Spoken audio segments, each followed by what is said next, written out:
बहन श्री के वचनामृत बोल नंबर 9898 तारीख 2/2/2000 श्री देवचंद भाई।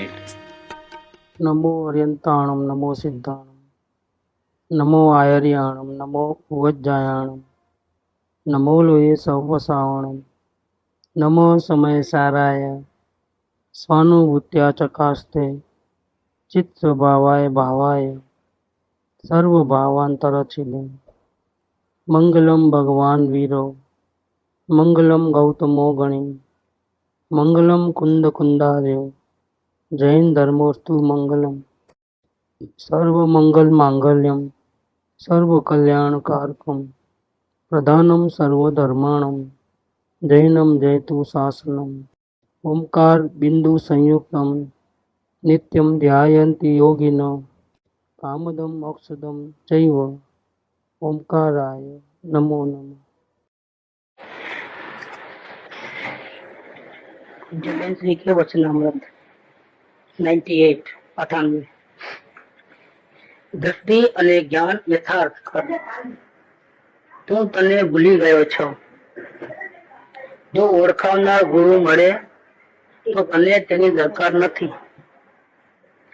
જેને રુચિ હોય તો ગુરુ વચનોનો વિચાર કરે, સ્વીકાર કરે અને ચૈતન્યને ઓળખે।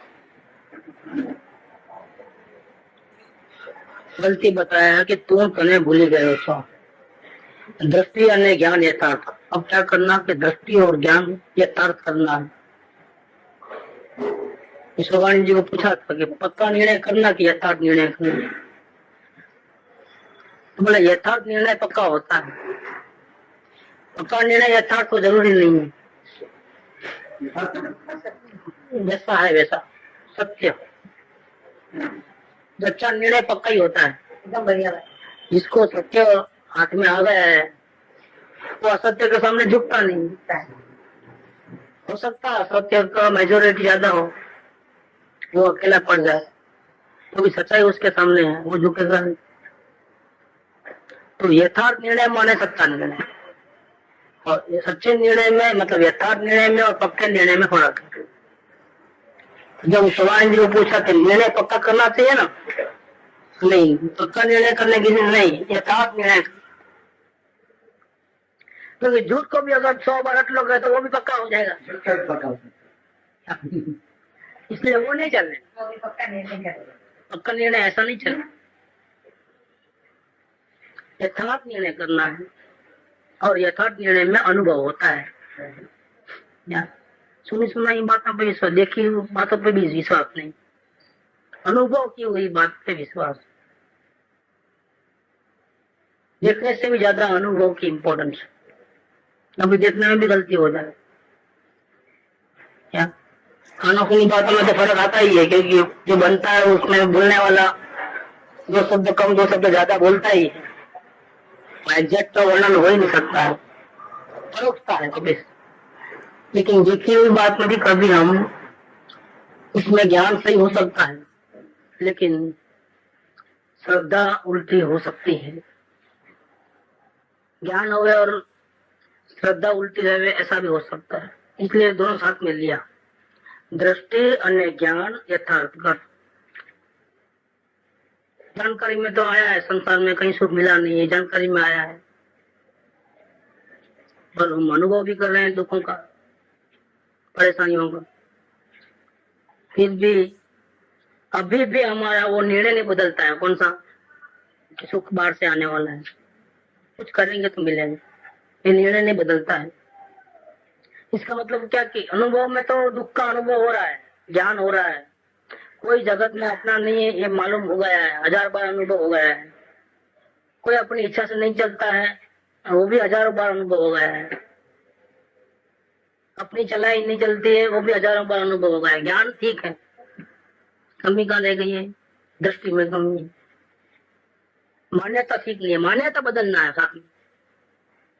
जब दृष्टि भी ठीक हो जाएगी तो संसार से मुख मोड़ लेगा, तब कहीं भी मतलब नहीं है। चाहे स्वर्ग हो चाहे नरक हो, चाहे अनुकूलता हो चाहे प्रतिकूलता हो। प्रतिकूलता की उससे बचने की इच्छा खत्म हो जाएगी, अनुकूलता लाने की इच्छा खत्म हो जाएगी अगर दृष्टि यथार्थ की तो। अनुभव में आने पर भी हमारी दृष्टि में जगलती है, सब कुछ दिख रहा है फिर भी नहीं दिख रहा है। सत्य अनुभव में आ रहा है, बड़े सुख का अनुभव नहीं है अभी, क्योंकि वो तो आत्मा को देखेंगे तब मिलेगा। लेकिन दुख का निर्णय तो यथार्थ होना चाहिए कि नहीं होना चाहिए? एक डिसीजन निर्णय हो जाना चाहिए कि बाहर से सुख आने वाला नहीं। कृपाल देव ने सबसे पहले डिसीजन क्या लिया? सुख अंतर में, ऐसा डिसीजन लिया कि बाहर में कहीं सुख नहीं है, ऐसा डिसीजन पहले लिया? नहीं, बाहर में कहीं सुख नहीं है, ये डिसीजन पहले लिया। क्योंकि खड़े कहाँ है अभी, अंतर तो कहाँ देखा है अभी, आत्मा तो देखा नहीं है। कोई भी जीव कहाँ पे खड़ा रहता है? आत्मा में सुख है, वो तो आत्मा में नजर जाएगी, ज्ञानी बनेगा तब मालूम पड़ेगा अनुभव से। इसके पहले किसका अपने को ध्यान ज्ञान करने का है? पहले वो निर्णय जरूरी है कि संसार में कहीं भी सुख नहीं है। जब ये निर्णय हो जाएगा तो कोई भी जीव संसार में डूबना नहीं चाहता है, भटकना नहीं चाहता है। तो वो निर्णय पक्का हो जाएगा संसार में सुख नहीं है, क्योंकि तो एक तो अनुभव भी है दुख का। संसार के चक्कर में कैसे पीछे जाता है ये जीव सेकंड के अंदर, उसका अनुभव भी स्वयं को है क्या? लेकिन श्रद्धा नहीं पलटती है। अभी भी कुछ करेंगे तो मिलेगा, अभी भी लेकिन श्रद्धा नहीं हो रही है। श्रद्धा में पलट है, श्रद्धा बदल नहीं चाहिए। सब करता है, वो साधु बन जाए तो भी श्रद्धा नहीं बदलती है। अनुभव में आते हुए भी श्रद्धा, इसलिए दोनों साथ में रखा ना। तुम ज्ञान सही करो ऐसा नहीं, दृष्टि ने ज्ञान यथार्थ कर, इसमें भी पहले दृष्टि को पहले लिया है। क्योंकि श्रद्धा नहीं बदलेगी तो ज्ञान क्या काम का? आप अनुभव कर रहे हो लेकिन एक निर्णय पे नहीं आते हो और करते जाते हो अनुभव, भटकते जाते हो लेकिन डिसीजन नहीं लेते हो। दोनों बात दृष्टि અને ज्ञान यथार्थ कर, पक्का नहीं, यथार्थ सोगन जी की बात दिया ना, पक्का निर्णय नहीं, यथार्थ निर्णय होना चाहिए। और यथार्थ निर्णय तो पक्का ही होता है, लेकिन पक्का निर्णय गड़बड़ वाला हो सकता है, क्योंकि उल्टा मान लिया, उल्टा जान लिया, उल्टी भूसा भर लिया, उसको घट कर लिया, हो गया पक्का। अब कीर्तन का भी आवे तो भी सुने नहीं उसकी बात, तो पक्का निर्णय हो गया। आप कितना ही बोलो लेकिन हमको तो ये निर्णय हो गया। इसलिए ज्ञानी का उल्टा निर्णय अगर पक्का हो जाए तो ज्ञानी की बात कान पे आती है, लेकिन मेरे पे बेरा सुने ऐसा होता है, समझ में नहीं आता, दिल में उतरता नहीं है और परिणाम भी आता नहीं है। इसलिए पक्का निर्णय नहीं, यथार्थ निर्णय। और यथार्थ निर्णय करने के लिए क्या करना? दृष्टि यानी ज्ञान यथार्थ कर डिसीजन ले पहले कि क्या करना है। अभी ऐसा ही चलते रहना है जिंदगी, जो चलते आई वैसे ही, अनंत काल से जो करके आए वैसे ही चलने देना है। ऐसा करते करते शांति मिल जाएगी। अभी क्या चाहिए और क्या अपेक्षा है? अनुकूलता चाहिए, सुविधा चाहिए, क्या चाहिए आपको? चाहिए क्या? लिस्ट बनाओ,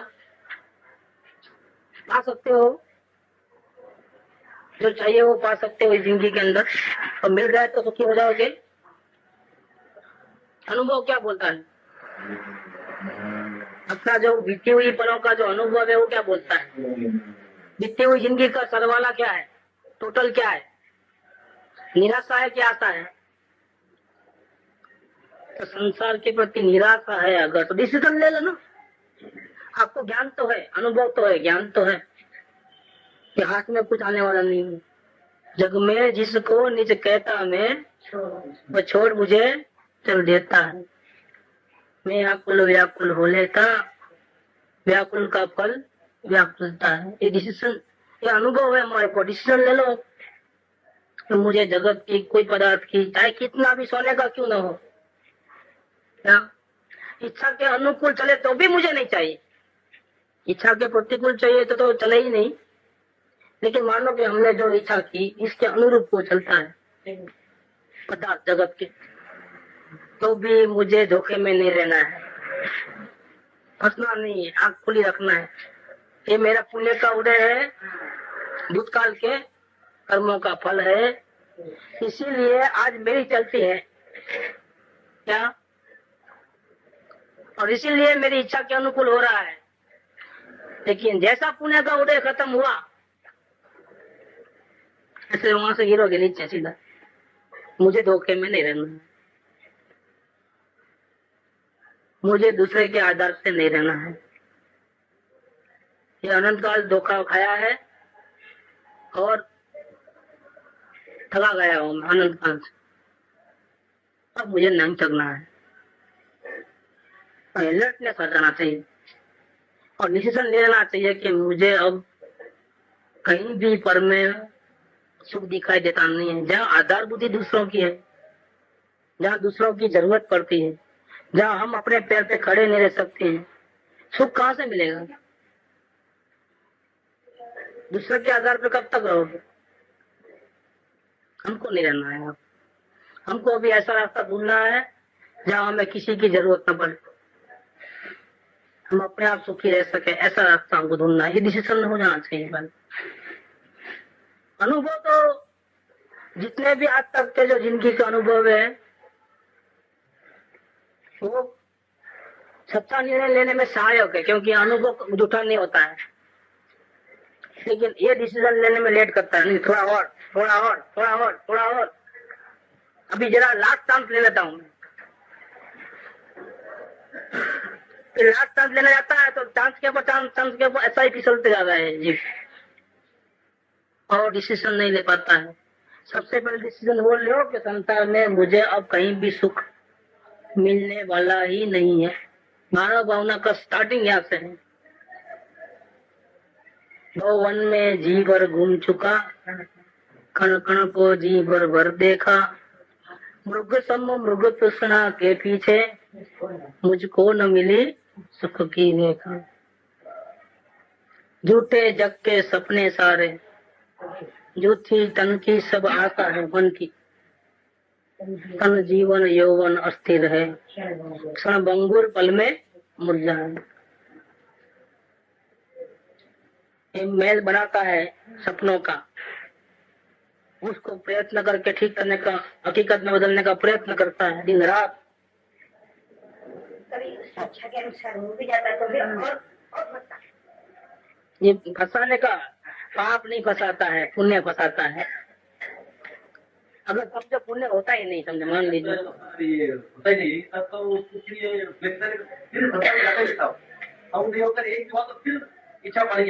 सदगुरु का वचन अच्छे नहीं लगते हैं या परिणाम मन में नहीं आते हैं, इसका सबसे बड़ा कारण है पुण्य।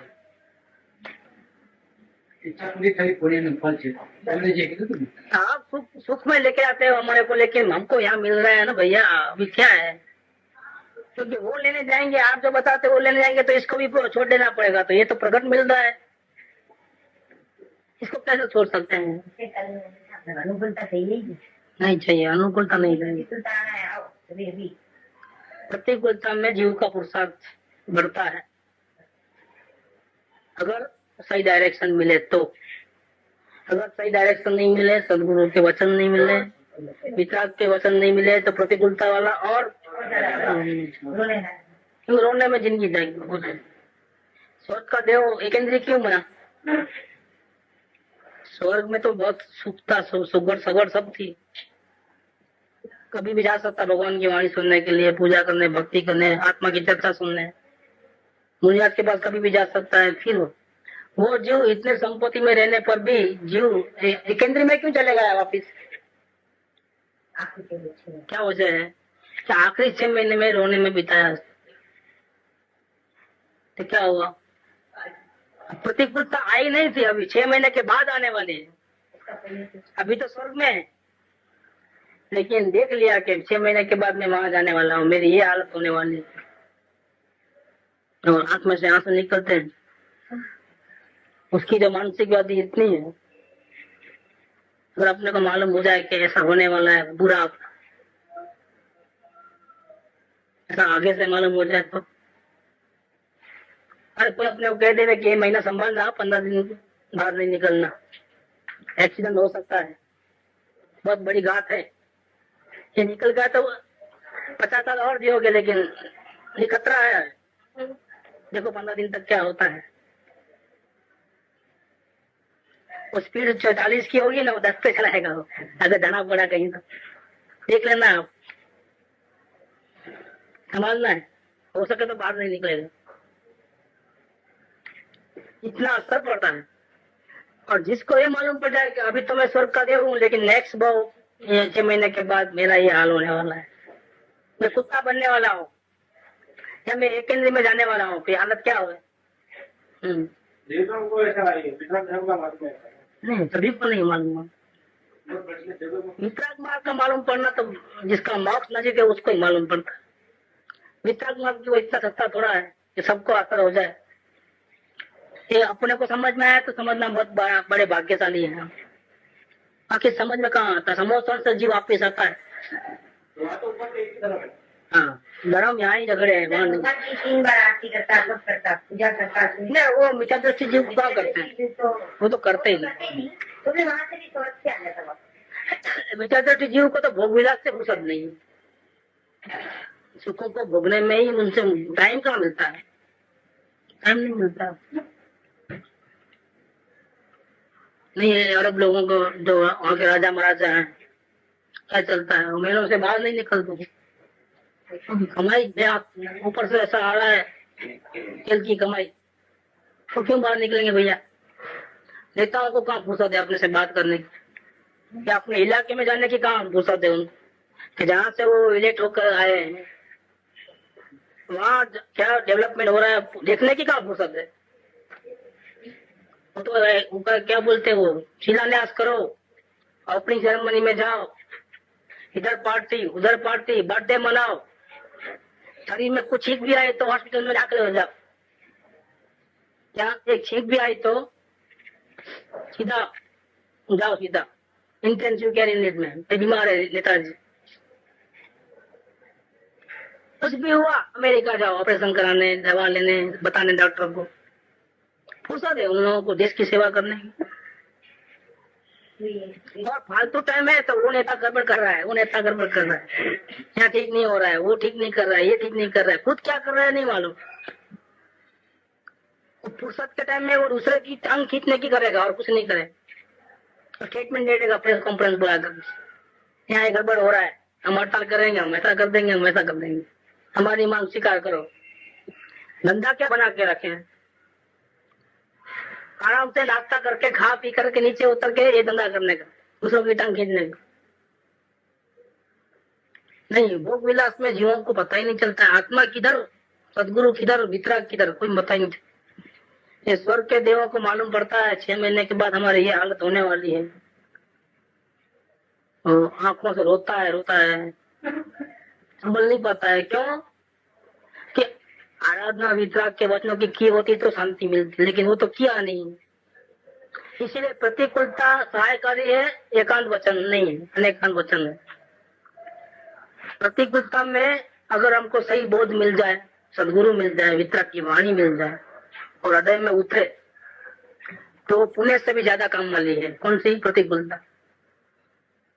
और यही प्रतिकूलता के समय अगर कोई हमको समझाने वाला नहीं मिला सही, तो हमने तो आज तक प्रैक्टिस की नहीं है, उल्टे चले हैं तो फिर और गिरेंगे। कीचड़ में बचने का प्रयत्न करो तो क्या होगा, और नीचे जाओगे।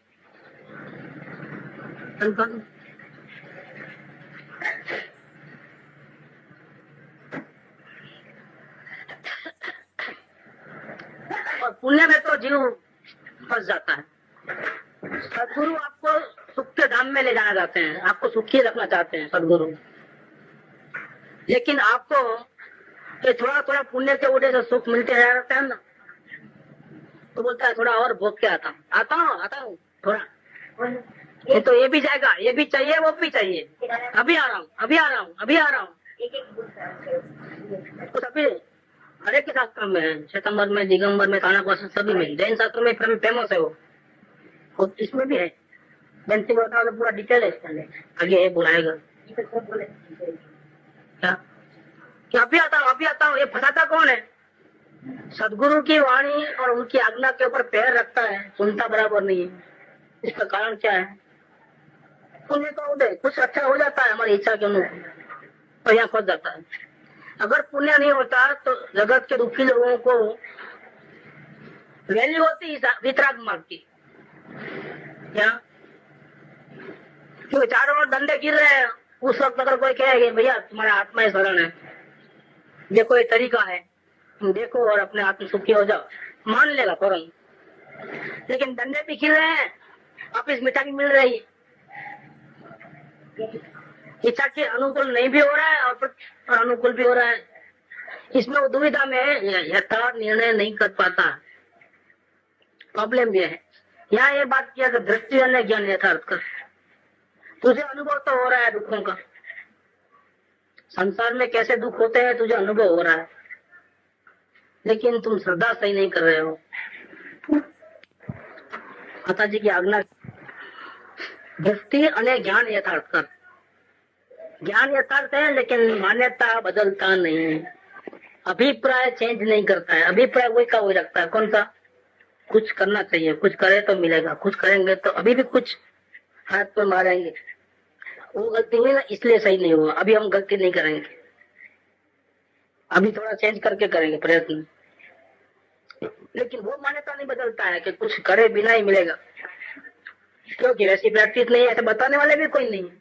धर्मस्थानों को में जाओगे तो भी भैया तुम चोरी करते हो, नहीं करना, झूठ बोलते हो, नहीं बोलना, हाथ को खाते हो, नहीं खाना, करना और नहीं करना इसमें फंसा देते हैं। कुछ भी नहीं करना, न करना न नहीं करना, जानना देखना, वो बात कौन कहता है? ओरिजिनल मार्ग मिलता नहीं। वहां भी आते हो तो उपवास करो, माला फेरो, जाप जपो, ये करो, दान दो, फलाना दो, दिखला दो, और जो दान देता है उसको आगे सीट मिलती है, जो नहीं दे सकता तो उसको तो कोई गैर ही नहीं करे। वास्तव किसके ऊपर डालते हैं? बुला बुला कर, वो पीछे से आएगा, लेट आएगा तो भी इधर आइए, इधर बैठिए करके। क्यों? कोई कदर नहीं है, इसकी कदर है हर जगह। इसीलिए कहते हैं कि बताने वाला नहीं है कोई, तुम तने भूली गए हो छो, तुम तेरे को नहीं देखते हो, तेरे अनुभव को तुम नहीं परख रहे हो। निर्णय कब सही हो गए? अपने को केंद्र बना बैठो, तू तने भूली गयो छे माने क्या? तुझे आत्म शांति का ध्येय नहीं है। इसीलिए अगर आत्म शांति का ध्येय होता तो तेरे को डिसीजन लेने में आसानी होती, लेकिन तेरा ध्येय तो दूसरा है। तुझे तो परिवार की रक्षा करना है, जिम्मेदारी ले लिया है सर पे, गद्दा बन गया है मजूर, तुझे मजूर बनना है क्या? पाप पुण्य की आदत डाली हुई है, शरीर की सेवा सुविधा रखना है, ध्यान रखना है, शरीर का व्यवहार निभाना है, समाज में नाम बदनाम नहीं हो गए उसकी फिक्र है तो उसका स्टेटस बना के रखना है। तेरा ध्येय कहाँ आत्म शांति का है? तू तने भूली गए हो छो, मैं कौन हूँ, कहाँ से आया हूँ, मेरा क्या स्वरूप है, ये सब लफड़े क्या है, मैं कहाँ जाऊंगा फिर, હું કોણ છું, ક્યાંથી થયો, શું સ્વરૂપ છે મારું કરું, કોના સંબંધે વળગણા છે, રાખું કે એ ના વિચાર વિવેક પૂર્વક શાંત ભાવે જો કરે तो सर्व आत्मिक ज्ञान ना सिद्धांत तत्व। कैसी सुंदर बात, अपन कल्पना नहीं कर सकते। 16 साल की उम्र में अपनी आत्मा का अनुभव नहीं हुआ, इसके पहले कैसी बात निकली? क्या होगा, मेरा क्या होगा? तू तने भूल ही गए हो छो, तेरी गलती कहाँ हो रही है? दृष्टि और ज्ञान यथार्थ नहीं हो रहा है। ज्ञान होते हुए भी, अनुभव होते हुए भी, कड़वे अनुभव होते हुए भी तेरी मान्यता नहीं पलट रही है। अभी भी तुझे लगता है कि कहीं ना कहीं जहाँ सुख मिल जाएगा बाहर, नहीं, बाहर में कहीं भी सुख नहीं है और मुझे कोई झंझट नहीं चाहिए, अब मुझे शांति चाहिए, मुझे मुक्ति चाहिए, ऐसा तुम डिसीजन नहीं ले पाते हो अभी भी। क्यों? तुम तने भूली गए हो छो, तूने अपने आप को केंद्र में नहीं रखा है, पैसे को केंद्र में रखा है, व्यवहार को केंद्र में रखा है, समाज को रखा है, परिवार को रखा है, शारीरिक सुविधा को रखा है, ये सब तेरे गोल है। तेरा गोल आत्म शांति नहीं है, और यही कारण है कि तुम सही नहीं चलते हो। और यही कारण है कि जो ओळखावनार गुरु મળે, तेरा गोल ठीक नहीं है, तू तने भूली गयो छो, मतलब तेरा गोल ठीक नहीं है। वो आत्मा का अनुभव नहीं हुआ है, वो बात नहीं है यहाँ पर, क्योंकि आत्मा का अनुभव तो बात की बात है, पहले गोल ठीक होगा ना। सुख अंतर में, वो निर्णय बाद में होगा, वो तो दृष्टि करेगा अंदर में, तब पहले डिसीजन क्या लेना पड़ेगा, बाहर में कहीं सुख नहीं है, जीव तुम ब्रह्मा, ये निर्णय पहले करना पड़ेगा। धोखे में मत आ, फंसना नहीं, अलर्ट हो जा, सावधान हो जा, हे जीव तुम ब्रह्मा, बाहर में कहीं भी सुख नहीं है। संयोग अनुकूल है तो भी सुख नहीं है, तेरी सब चलती है तो भी सुख नहीं है, धोखे में मत आना। तेरे पुण्य के उड़े से तेरी चलेगी, सामने वाला तुरंत खाऊंगा तो भी झुक जाएगा, लेकिन तुम धोखे में नहीं आना। एक क्षण मंगूर है, सुख प्राप्त करता सुख तड़े से। एक क्षण भंगुर, एक साल 2 साल, पल 2 पल का एक सुख है, कब पलट जाएगा, कब पता पलटेगा तुझे खुद को नहीं मालूम। अभी इच्छा के अनुकूल चलता था, अभी बदल जाएगा। सनत कुमार चक्रवर्ती का है ना दृष्टांत, स्वर्ग के देव आए देखने के लिए, तब ना रहे थे आश्रम में, तो तारीफ करे देवों ने आकर के, हम स्वर्ग से आए, आपकी बहुत तारीफ सुनी थी, इतना अच्छा रूप आपका हमने कभी देखा नहीं, स्वर्ग में भी आपके ऐसा कोई नहीं। अभी मन में आ गए, अभी क्या देखते हो, अभी तो मैं कुछ दागिने नहीं पहना हूँ, सेंट नहीं लगाया, मुकुट नहीं पहना, कपड़े नहीं पहना, जवेरात आना 10 बजे रात दरबार में, देखना मेरा ठाट क्या होता है। अच्छा गए, मुंह फेर लिया, वो चीज नहीं है। क्या बात करते हो, देखो थूको इसके ऊपर, पत्ते के ऊपर, मक्खी आई मर गई। क्या हुआ, 1 घंटे पहले तो बहुत तारीफ करते थे, 1 घंटे के बाद क्या हुआ है, अब तो ठाट माट और बढ़ गए हैं, एकदम महिला रत्न मुगट है, इससे सब राजा लोग सेवा कर रहे हैं, पंखे डाल रहे हैं, गीत संगीत सुना रहे हैं, नाच गान हो रहा है, पैर पे पैर रख करके लंबे होकर के बैठे हैं ठाट। कहाँ चले गया सब, क्षण भंगुर है ये, सुख प्राप्त करता सुख तड़े से, ले से लक्ष्य न हो, क्षण क्षण भयंकर भाव मरणे हो राजी रहो। ये जीव बार बार धोखे में आता है, थोड़ी अपनी इच्छा के अनुकूल होता है, टेस्ट में आ जाएगा एकदम, बस मेरे जैसा कोई नहीं, मैं ऐसा आंख बंद करके 3 मारूं तो भी लग जाए, क्या मेरे सामने कोई टिक नहीं सकता। मेरी होशियारी, मेरा पावर, मेरा ज्ञान, मेरा एक्सपीरियंस, मेरी बातचीत करने की जो कला, अच्छे को पानी पिला देता हूँ। मैं कौन, मैं कौन, ये तू नहीं, तेरा पुण्य बोल रहा है। कौन बोल रहा है, ये आत्मा का नहीं है गुण, ये आत्मा का गुण नहीं है, ये पुण्य का धोखाबाजी है। तुझे फंसाने के लिए पुण्य का स्वांग लेके आया है मोराजा, फंसना नहीं भैया। जो ओळखावनार गुरु મળે, तुझे जागृत करने के वास्ते, ये संसार के क्षणभंगुर सुखों की, ये सुख नहीं है, दुख है, धोखे में नहीं आना, ऐसी पहचान कराने वाले गुरु मिले अगर तुमको, तो तने तेनी दरकार नहीं, नहीं तुझे कहाँ परवाह है। तुझे गुरु सावधान करते हैं बार बार, लेकिन तुझे कहाँ परवाह है, तू सावधान होते नहीं, तुम वही चक्की में पीछे जा रहे हो। 1 घंटा सुनने आया तो क्या होगा, ये बाकी 23 घंटा क्या करते हो। ये महाराजा कैसे कैसे स्वाद लेकर के जीव को थकता है। ये साधु सन्यासी था ना, उसके पालने के बाद दुख में होता है, मैं तो बिल्कुल मोह माया नहीं करूंगा, देखो सब कुछ छोड़ के जंगल में आ गया हूँ, मुझे किसी की परवाह नहीं है, कहीं भी ममत्व नहीं हूँ, बड़ा त्यागी तपस्वी हो गया हूँ, बड़ा धर्मात्मा हूँ मैं, वो तो आने नहीं दूंगा मैं मेरे सामने। हाँ, लाख कोशिश कर लो, मैं पिघलने वाला नहीं, फटने वाला नहीं हूँ। तो मुंह माया ने कहा, मेरी क्या जरूरत है तुझे बताने के लिए? जो अहंकार है ना, मेरा लड़का, बड़ा लड़का, वही काफी है। ये अहंकार तुमको हो रहा है, तुम्हें बड़ा परमात्मा, मैं पता नहीं, तो मेरा बड़ा लड़का है, मैं आऊँ तो तेरा पता ही नहीं लगे। तो मेरी तो बात जाने दे, मेरा लड़का है वही काफी है तेरे लिए, छोटा लड़का है ना। अहंकार, ईगो, तुझे तो हटाने के लिए वही काफी है। तू तो भले सबको छोड़ के आया, लेकिन ये खा हो रहा है। ईगो कहाँ है? ईगो तो बढ़ के रहा है, बस तुझे गिराने के लिए वो काफी है, मेरी जरूरत नहीं। मैं आऊंगी तेरा पता भी नहीं मिलेगा, तेरा दर्शन भी नहीं मिलना मुश्किल है अगर मैं आ गया। ऐसा संघर्ष है, थाट माटा ये फंसता है। तो गुरु को मालूम है तुम कैसे फंसना होता है, क्योंकि वो भी स्वयं अपने ऐसे थे ना, पहले तो अज्ञान बताते थे ना, बर्गर के चोपड़े खाते थे ना, खाते खाते खाते खाते अंदर में शांति की भावना थी, चाह भटकते भटकते टाइम निकलते जा रहा है, तो आखिर में करूं या मरूं, ऐसा जीवन को दाव पे लगाया। क्या किया?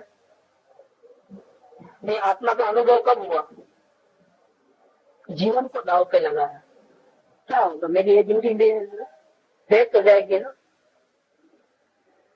अगर आत्मा के ऊपर नजर करूं और हर जगह से नजर उठा लूं, बिजनेस से, परिवार से, शरीर से, सामाजिक व्यवहार से, स्टेटस से, पैसा से, धन दौलत, किसी से नहीं, सबसे मैं नजर हटा लूं। इतना कर्जा बाकी है और नहीं देंगे तो मेरी इज्जत चले जाएगी, बाकी है तो बाकी रहने दो, गालियां दिया तो गालियां सुनने को तैयार हूँ,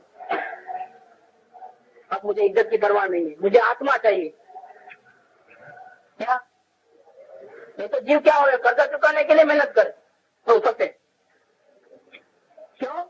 स्टेटस चाहिए, कोई गाली नहीं देना, कोई बोलना नहीं कि इस जीव ने मेरा 2 रुपये भी बिगाड़ा है, डुबाया है, इसके लिए मैं पाई पाई चुका दूंगा, ब्याज सदा दूध में धो करके दे दूंगा।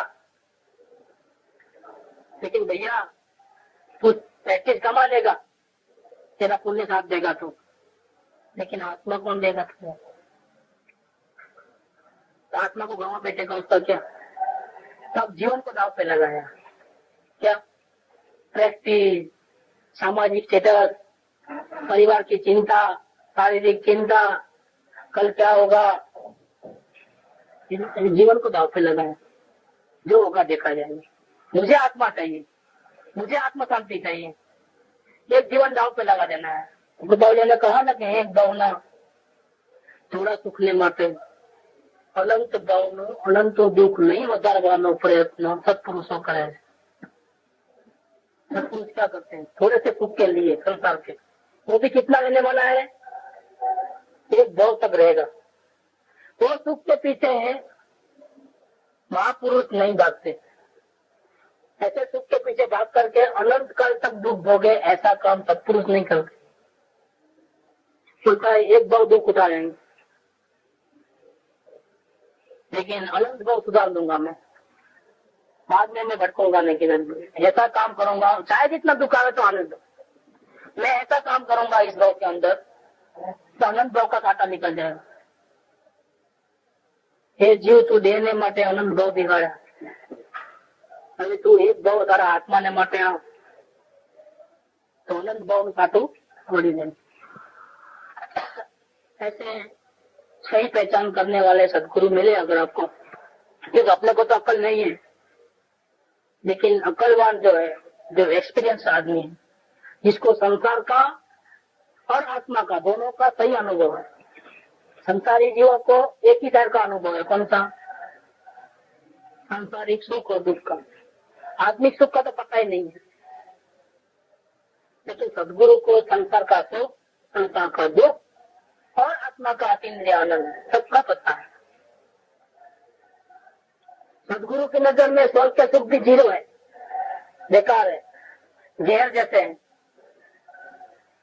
उनकी नजर में है। क्यों? इसके सामने वो किससे कंपेयर करेंगे? कंपेयर किससे करेंगे? आत्मा के आनंद से कंपेयर करते हैं। उनके पास और एक चीज है तो स्वर्ग के सुख भी फीके लगते हैं। ऐसे सदगुरु अगर जीव को मिल जावे और संसार के सुखों में धोखा है ऐसा कहें और बचाने का प्रयत्न करें जीव को, तो भी जीव को दरकार नहीं है। क्यों दरकार नहीं है? कि तुम तने भूले गए छो, तुझे आत्म शांति का ध्यान नहीं है। दूसरी बात, दृष्टि और ज्ञान यथार्थ नहीं करते हो। तुझे अनुभव तो दुख का हो रहा है लेकिन तुम अभिप्राय बदलते नहीं हो। श्रद्धा में खोट रह गई, श्रद्धा सही नहीं करते हो। जीव की रुचि हो तो गुरु वचनों का विचार करें। अगर जीव को अगर रुचि हो मतलब क्या? आत्मा की बात सुनना हो, मुक्ति की बात सुनना हो, जन्म मरण से रहित होने की जो ये बातचीत है, ये चर्चा है, ये सत्संग जिसको अच्छा लगता हो, इसका मतलब क्या है? कि जिसने आत्म शांति को ध्येय में रखा है, ऐसे जीव को आत्म कल्याण की बात, सत्संग की बात, गुरु वचनों की बात असर करती है, रुचि पैदा करती है। कंटाला नहीं आता है सुनने में कि क्या रोज रोज सुनना एक ही बात, रोज आत्मा की बात, क्या रोज तो सुनना, रोज नया चैप्टर लाओ, क्या 365 दिन एक ही बात, आत्मा का कल्याण करने की बात, ये क्या है? बोर हो गए। आत्मा कल्याण के ध्येय वाले को तो उसमें रुचि पैदा होती है। जैसे रोज दाल भात साग रोटली खाते हैं, अरुचि क्यों नहीं होती? रोज खाते हैं, अभी आज नहीं खाना है, ऐसा क्यों नहीं होता है? तो नहीं होगा कभी, तो अरुचि नहीं होगी, क्योंकि जीवन का आधार है। मनुष्य जीवन को टिकाने के लिए चाहिए कुछ न कुछ करना। दाल भात साग रोटी रोज करो, ठीक चलेगा। नहीं खाने का बोर हो गया, ऐसा नहीं होता है वहां। ऐसे रोज आत्मा की बात चलती है, आत्मा कल्याण की बात चलती है, तो जिसको रुचि होती है, मतलब जिसका ध्येय आत्मा शांति का है, उसको कंटाला नहीं है, उसको और इंटरेस्ट रहेगा। मेरे काम की कौन सी बात आती है? और फिर गलती तो रोज करता है ना जी। ऐसा थोड़ा है कि एक ही लेक्चर सुना और काम कर लिया, ऐसे सोगानी जी सब नहीं होते हैं। रोज सुनना होता है, रोज अपने काम की कोई चीज उठानी होती है और बहुत सी चीजें तो ऊपर से चले आती है। कि पूरी बातें सुन ले तो अभी हो जाए, अगर पूरी बात समझ में आ जाए अभी कल्याण हो जाए, लेकिन कहाँ होता है? समझ में भी आता है, साथ में गलती भी होते रहती है, साथ साथ में दोनों साथ में। उल्टा गलतियां ज्यादा हो रही है और समझ में तो थोड़ा बहुत हो नहीं हो, इसीलिए रिजल्ट आने में देर लगती है। क्यों जल्दी रिजल्ट नहीं आया? क्यों सोगानी ऐसा नहीं हो सकते हम? सोगानी जी को तो इतना क्लियरली समझाने का नहीं हुआ होगा, क्योंकि वहाँ तो दृष्टि की बात चलती थी, वेद ज्ञान। उनको कहाँ बेसमेंट से बात करनी थी वहाँ पर? वो तो ज्ञान राग जुदा थे, वो तो वेद ज्ञान की बात है टॉप लेवल। यहाँ तो वेरी बिगिनिंग से बात चलती है, एकदम ओपन करके एक वचन को। तो फिर भी समझ में नहीं आता, इसका मतलब क्या हुआ?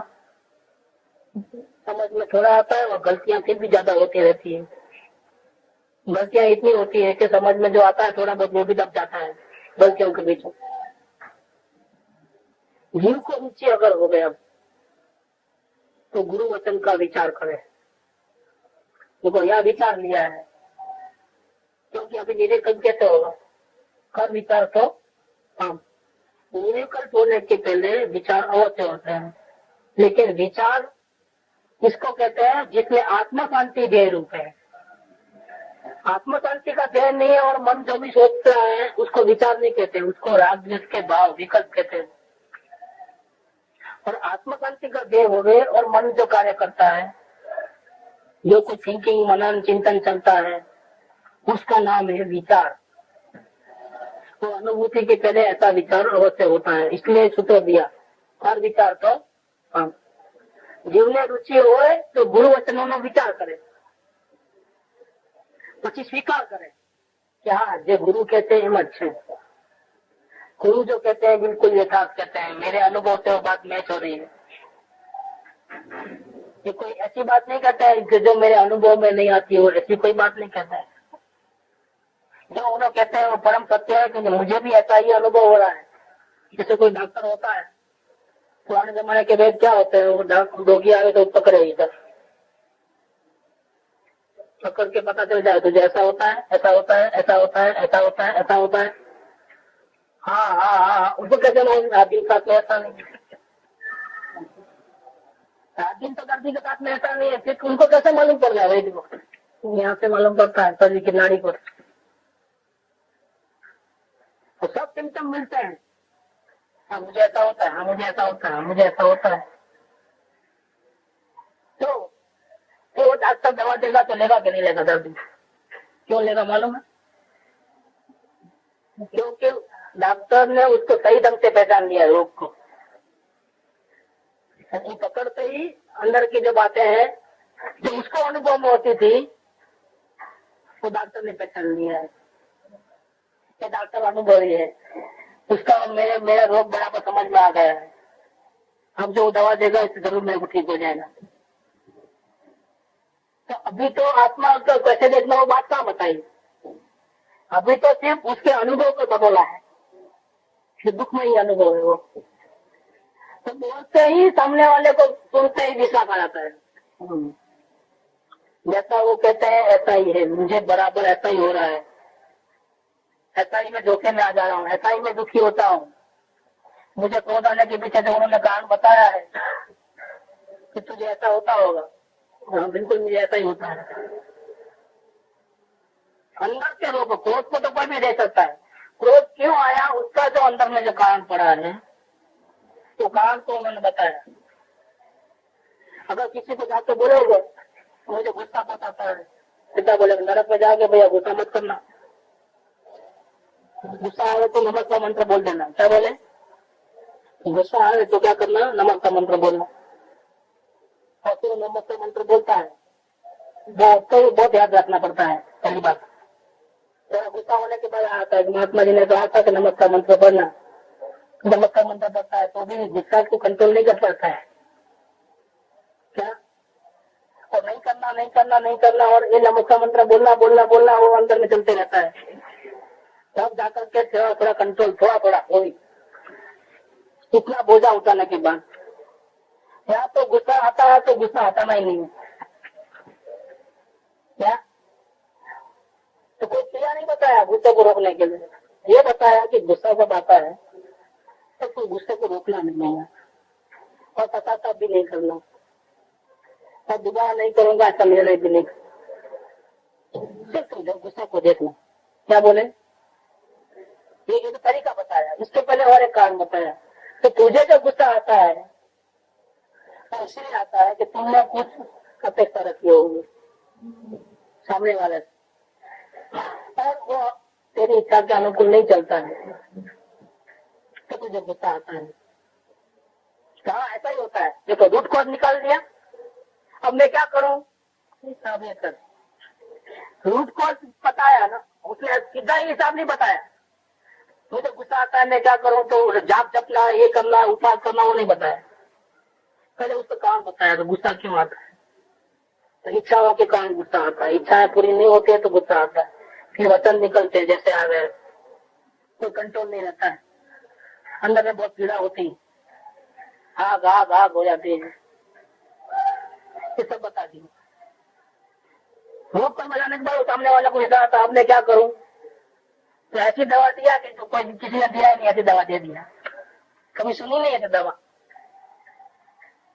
क्यों नहीं सुनी ऐसी दवा? तो लोगों को पता ही नहीं है कि ऐसी कोई दवा है, और बेचारे भटकते हैं। भटकने वाला क्या दूसरे को समझाएगा? तो जीव को रुचि हो गए तो गुरु वचन का इस प्रकार से विचार करें, और गुरु कैसे होते हैं? नारी पकड़ के अनुभव बोले, इस पर से सामने वाले को पता चलता है और विश्वास आता है। विश्वास आता है तो विचार करता है, विचार करता है तो परिणमन में आता है, और परिणमन में आता है तो स्वीकार करता है। तो गुरु जो बोलते हैं परम सत्य बोल रहे हैं, मैं दुखी क्यों होता हूँ तो उन्होंने सही पकड़ लिया है, स्वीकार करता है, सही बात है। और फिर क्या करता है? गुरु ने बताया वो उपाय करता है, अवलोकन, और फिर अवलोकन से आगे बढ़ने के बाद वेद ज्ञान। जो दो उपाय बताया, विचार और ध्यान, और शब्द विचार ध्यान, विचार के बाद अवलोकन और उसके बाद ध्यान। ये दोनों बताया। तो पहले गुरु की बात स्वीकार करके फिर प्रयत्न करे और क्या करे, चैतन्य ने ओळखे।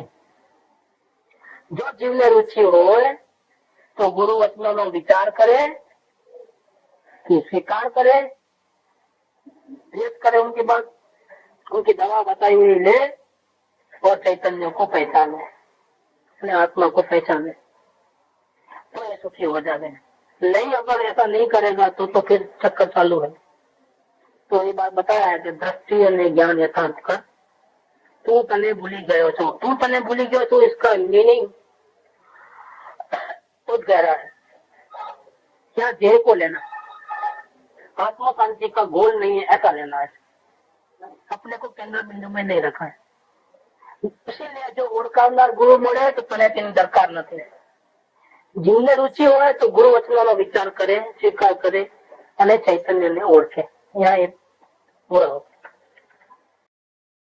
सुख धाम अनंत सुसंत चही, दिन रात रहे तद ध्यान मही।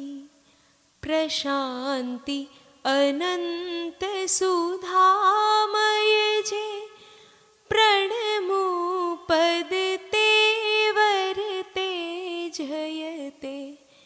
प्रणमो पद तेवर तेजयते।